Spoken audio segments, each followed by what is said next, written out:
Coucou mes petits anges, j'espère que vous allez bien. Donc aujourd'hui on change de décor parce qu'on va faire une grande première sur ma chaîne. Donc là on est dans ma cuisine. Donc je vais vous montrer une recette assez simple, assez rapide de briques et de thé marocain également. Donc voilà, je me suis dit ça allait changer pour une fois sur ma chaîne. Donc je vous avouerai que je suis un peu en stress parce que je me demande vraiment si ça va vous plaire. Donc voilà, c'est vraiment une grande première parce qu'à chaque fois que je mets des photos sur Insta de mes repas, notamment les briques, vous me demandez comment on les fait, comment on les plie, ceci, cela. Donc je me suis dit, allez, on est en pleine période de Ramadan et du coup c'est vrai qu'on fait beaucoup plus de briques que d'habitude, faut pas se le cacher. Donc je me suis dit, allez, je vais vous montrer une petite recette vraiment super simple, super rapide de briques au thon.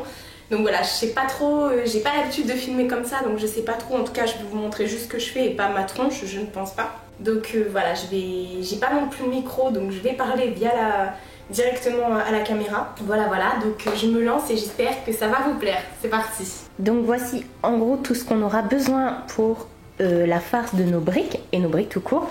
Donc là, c'est de la mozzarella que j'ai pris une grosse boule que j'ai coupée grossièrement. Là c'est de l'huile, du boursin, de la sauce créoline, mais ça c'est moi parce que j'aime que ça pique. Des copeaux de purée mousseline ou autre, enfin de la purée en poudre, un œuf, donc des feuilles de briques, et un jus de citron, mais ça c'est optionnel, vous allez voir au niveau de la préparation. Ah oui, et derrière caché une boîte de thon, tant qu'à faire. Donc c'est parti, je vous montre la préparation. Donc déjà moi ce que je vais faire dans un premier temps, je vais couper mes briques parce qu'en fait ce sont des feuilles qui sont grandes comme ça en rond. Bon après vous en trouvez des carrés ou autres. Il y a 10 feuilles dedans, donc en fait ça va nous faire 20 feuilles de briques, donc elles se trouvent comme ça. Il y a un peu d'eau dessus. Donc moi je vais prendre un ciseau et je vais les couper en deux. Et vous allez voir après pour le pliage. Donc déjà c'est la première chose que je fais. J'aurais pu le faire pendant que... une fois que j'ai fait la farce, mais j'aime bien tout préparer à l'avance, voilà. Et ce que je fais d'habitude, c'est que j'enlève les papiers avant de les couper, mais là, je les enlève maintenant. Enfin, c'est vous qui vous organisez en fait. Donc là, je vais vraiment toutes les rassembler ensemble. Voilà, bien sûr, inutile de vous dire qu'il faut un plan de travail qui est propre.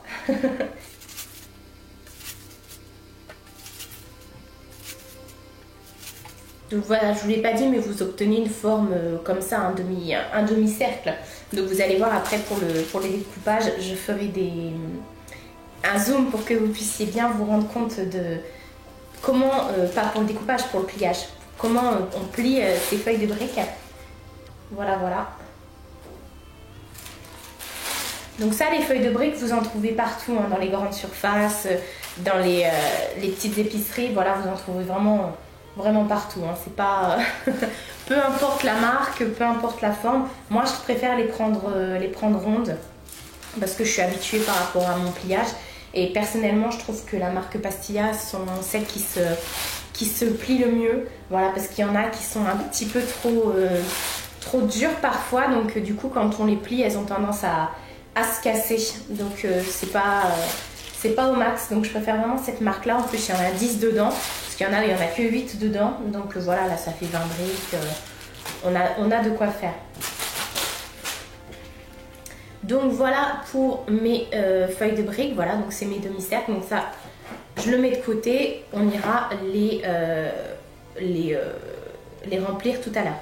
Donc là je vais zoomer un peu parce qu'on n'a pas forcément besoin de zoomer à fond pour la préparation. Donc moi je prends un saladier tout simple et puis je mets dedans le thon. Après peu importe, hein, vous n'avez pas besoin de mettre les ingrédients dans tel ou tel sens. Donc moi je prends des miettes de thon à l'huile de tournesol parce que c'est celle que je préfère tout simplement. Après je trouve que ça a trop le goût de poisson et déjà que je mange pas beaucoup de viande donc, et de poisson, donc on va éviter au max de se dégoûter. Enfin moi c'est mon avis personnel, hein. Après, comme je l'ai dit, vous pouvez vraiment mettre ce que vous voulez, hein. Vous n'êtes pas obligé de mettre du thon.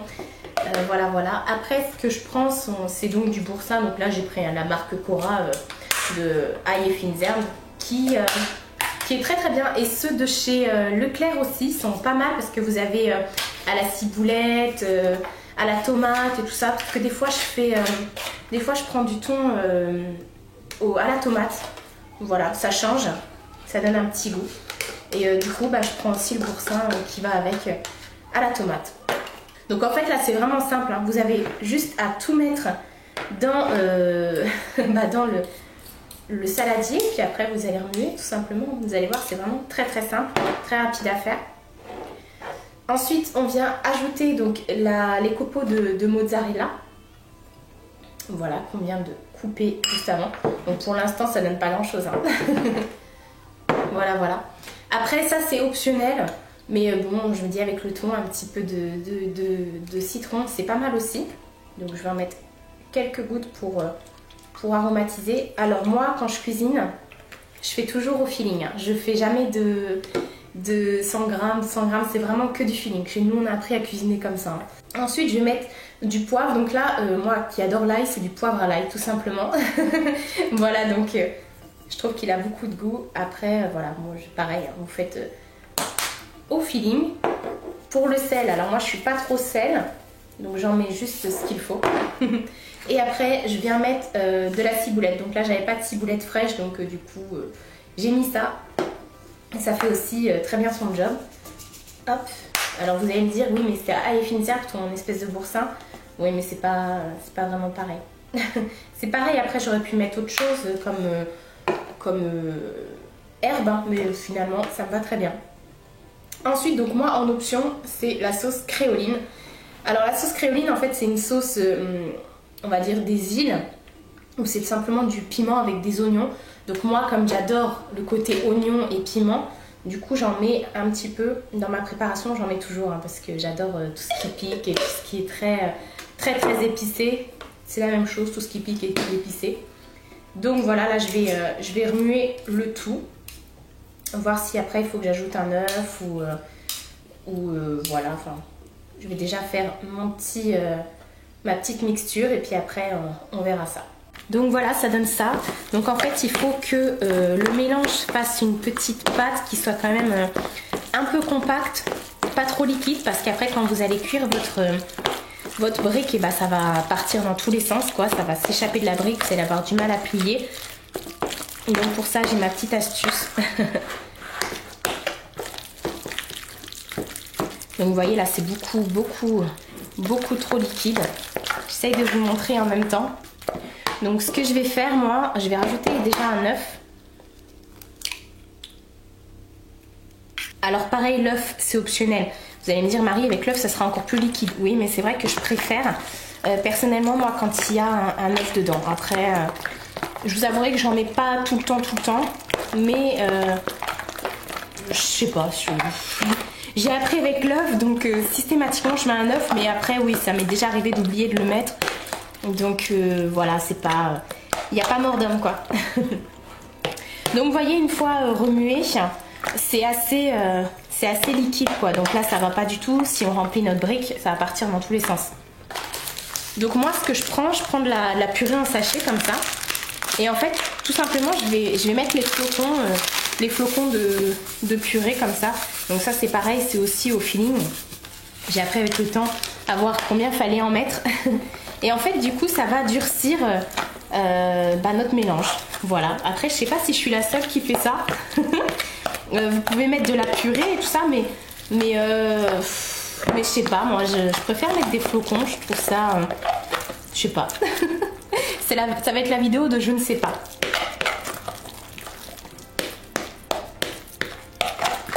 Donc là, c'est beaucoup trop liquide encore. Donc en fait, on rajoute au fur et à mesure de la purée en sachet jusqu'à ce qu'on obtienne un mélange un petit peu plus solide. Donc là, mon sachet, il est fini. Donc, je vais aller en chercher un autre. Il manquait pas grand chose. Donc là, moi, j'ai pris de la purée nature, hein, mais vous pouvez prendre de la purée à l'oignon ou je sais pas, de la purée au fromage, pourquoi pas. Ça donne un petit goût. Voilà, voilà. Donc là, je pense que ça va être bon. C'est vraiment quand vous voyez que vous commencez à... Quand vous remuez, que ça commence à faire des petites... ça se sépare plus ou moins bien. Donc là, effectivement, ça signifie que c'est bon. Là, c'est bon. On a obtenu un bon mélange. Et on va pouvoir, du coup, remplir nos briques. Voilà, voilà. Vous voyez, il faut que ça soit assez... Donc là, on va pouvoir passer au remplissage.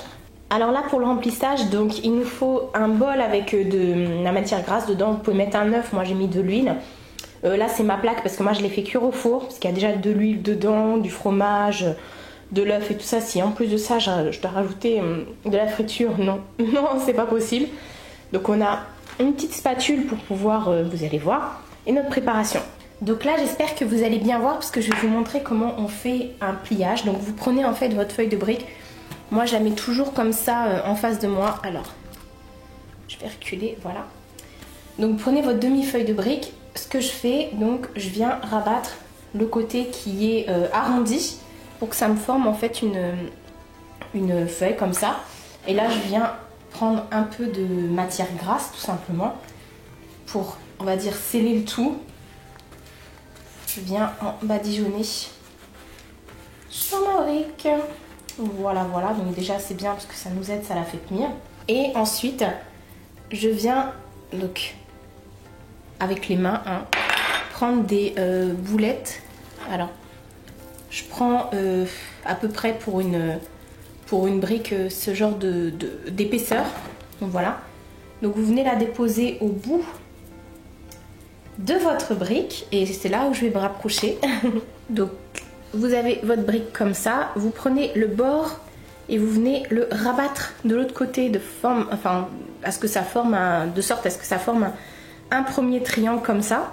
C'est tout simple. Après vous faites la même chose de l'autre côté pour que ça vous forme un autre triangle de l'autre côté. En attendant, vous pouvez travailler la matière qu'il y a dans votre brique et ainsi de suite. Vous mettez de l'autre côté et de l'autre côté. Voilà, donc là vous obtenez une brique. Après vous avez le bout qui est comme ça. Donc moi ce que je fais, je viens rabattre les deux côtés et hop, je l'enfonce dans mon rebord et ça me fait une brique. Je vais vous en refaire une deuxième pour que vous puissiez bien voir la chose. Donc je recommence.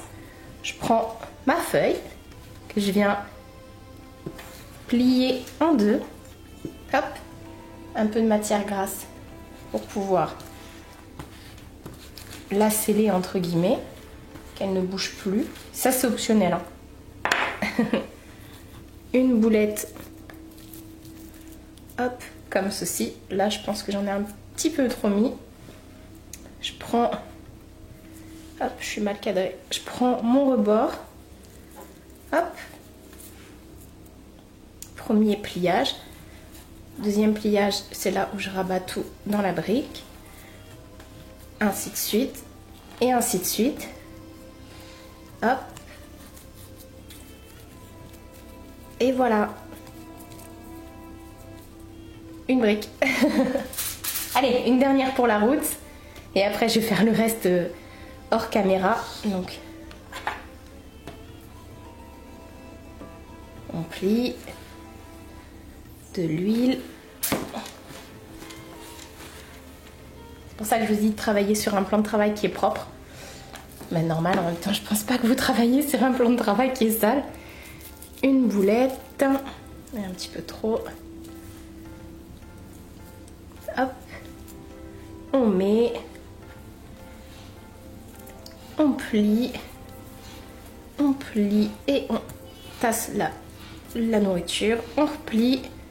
Et on replie. Je suis désolée si vous entendez du son derrière. Enfin, du bruit, c'est les travaux qu'il y a juste devant chez moi. Et voilà. Hop. Une brique.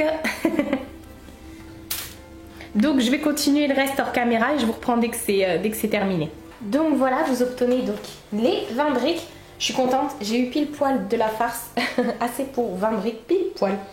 Donc, voilà. Après, ce que je fais avec l'huile qui reste, je viens badigeonner un petit peu sur mes briques. Pareil, vous pouvez mettre aussi du blanc d'œuf et tout ça, mais ça c'est juste pour pas trop que ça accroche lors de la cuisson, pour que ça dore bien.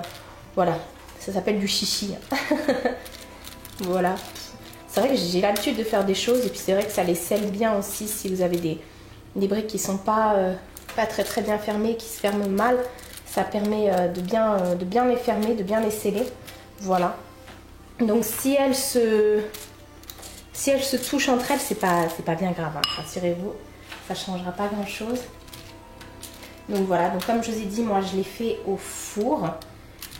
Je les fais pas, je pense que je dois les laisser à peu près à 200 degrés peut-être. Je regarde mon four en même temps. Un petit peu moins de 200 degrés, environ un quart d'heure, 20 minutes. Ouais, généralement je fais ça comme ça. Bon là, de toute façon, c'est vrai que je les surveille lors de la cuisson, voir comment elles évoluent, comment elles dorent. Et vous avez vu, dedans, j'ai mis des gros morceaux de mozzarella. Comme ça, moi j'aime trop quand c'est bien chaud, la mozzarella, du coup, elle fait des digoulinures de fromage. Quand vous ouvrez, vous avez du fromage et c'est plutôt agréable. Donc voilà, ça c'était optionnel, mais voilà, des fois je préfère le faire. Donc moi j'ai pas préchauffé mon four parce que j'ai pas de four à gaz ou autre, donc je vais mettre directement, voilà, je n'ai pas besoin de faire préchauffer, en tout cas celui-là. Après n'oubliez pas vous de le faire préchauffer si vous avez ça sur votre four. Et voilà, donc elles sont enfournées et on va attendre que ça soit cuit.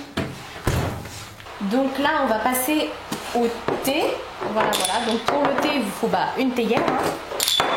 Pour le fabriquer il vous faut 2 gobelets. Vous allez prendre quoi? Du sucre, de la menthe et du thé vert de Chine, voilà, que vous pouvez trouver en grande surface dans tout ce qui est produits du monde. Voilà. Donc déjà dans un premier temps vous mettez, je sais pas si vous entendez en fond, j'ai mis de l'eau dans ma bouilloire à chauffer. Voilà. Donc après je vous donne pas non plus de quantité parce que ça dépend vraiment de votre théière, tout simplement, de la forme. Moi j'en ai une qui est assez petite. Voilà, ça peut faire à peu près 6 tasses. Donc dedans je vais mettre le thé vert. Donc je mets une grosse cuillère à soupe de thé vert. Voilà, en essayant de ne pas en foutre partout. Merci Marie. Voilà, donc vous mettez simplement une cuillère. Après si vous l'aimez plus ou moins corsé, vous pouvez en remettre.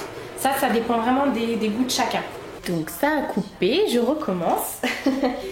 Donc je disais qu'il faut faire bouillir de l'eau. Donc j'ai mis le thé vert. Donc ensuite on va avoir besoin donc de l'eau et des 2 verres. Vous allez comprendre pourquoi. Donc déjà dans un premier temps, je verse dans ma bouilloire l'équivalent d'un verre comme ça. Voilà, donc je laisse un tout petit peu comment on dit, pas diffuser, vous avez compris. Voilà, mais pas du tout, pas longtemps, genre 2 minutes. Ensuite je verse ce que je viens de mettre dans un verre.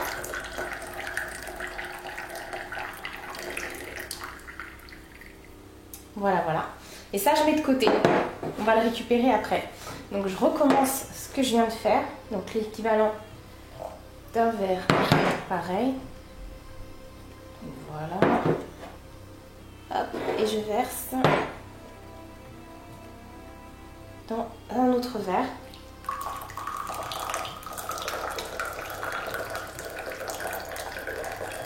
Donc en fait le premier verre c'est vraiment concentré à fond. Donc c'est ça qui va nous intéresser. Donc ce verre là en fait je vais plus en avoir besoin, je vais pouvoir le verser dans le lavabo.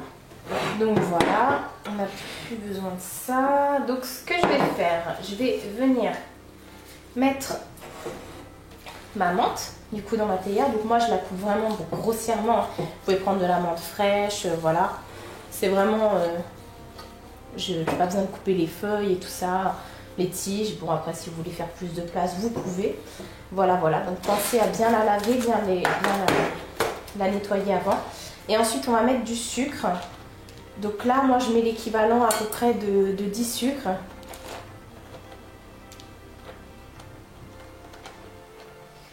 Après ça dépend. Généralement on met entre 10 et 15 sucres, ça dépend comment vous les mettez. Et donc je reprends le verre de tout à l'heure que j'ai mis de côté et je vais le verser dedans. Voilà. Donc attention, hein, c'est chaud. Et ensuite je vais prendre le reste de mon eau et je vais remplir ma théière. Voilà. Hop. Je vais venir quand même un petit peu mélanger pour pas que ce soit trop concentré et pour que le sucre soit bien réparti.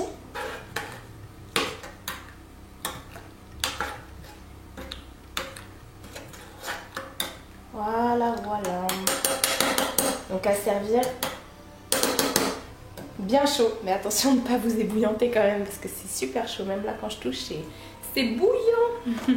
Donc voilà, votre thé est prêt. Donc il n'y a plus qu'à sortir les briques du four et puis à tout préparer. Voilà, vous pouvez le boire ensemble, enfin avec vos briques ou autres, ou juste après manger. Enfin moi généralement je le prends après manger. Ça m'aide à digérer.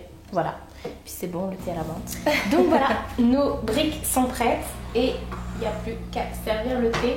Donc après, vous pouvez aussi mettre une feuille de menthe à l'intérieur de votre verre. Voilà, il y en a qui le font, d'autres qui ne le font pas. Moi personnellement, je ne le fais pas parce que j'aime pas avoir après la feuille de menthe, ça se colle toujours dans la bouche ou autre. Donc voilà. C'est juste du chichi. Donc voilà, c'est tout prêt, il n'y a plus qu'à déguster. Donc voilà comment moi je présente mes plateaux quand je fais du thé et des briques. Donc voilà pour ma recette simple et facile, comme vous avez pu le voir, de bricoton. Donc j'espère que ça vous aura plu. Si vous voulez d'autres recettes également sur ma chaîne, ou si c'est complètement sorti hors de contexte, vous pouvez me le mettre en commentaire. N'hésitez pas, je comprendrai tout à fait. Je voulais souhaiter un très bon ramadan à tous mes amis musulmans. Voilà, donc j'espère que ça pourra aussi vous aider pour la recette. Je crois que je pense qu'on l'a fait déjà toute, hein, cette recette. C'est la recette de quand t'as pas envie de faire à manger, tu fais ça et puis voilà. Après, je tiens aussi à dire que dans les briques, vous pouvez vraiment mettre ce que vous voulez, de la viande hachée, des lardons de poulet ou des lardons d'autres choses. C'est comme vous voulez. Vous pouvez vraiment assaisonner ça à votre goût, les faire que aux légumes ou chèvre, miel. Moi, ça m'arrive de faire chèvre, miel, olive. Voilà, c'est vraiment vous qui faites votre recette. Après, si ça vous aura donné des idées concernant le pliage, c'est surtout ça qui compte. Voilà, voilà. Donc à servir soit en entrée ou alors ça dépend si vraiment vous avez un petit appétit en plat. Et avec bien sûr, pour accompagner tout, un bon thé à la menthe. Voilà. Je vous fais de très gros bisous et je vous dis à bientôt pour une prochaine vidéo.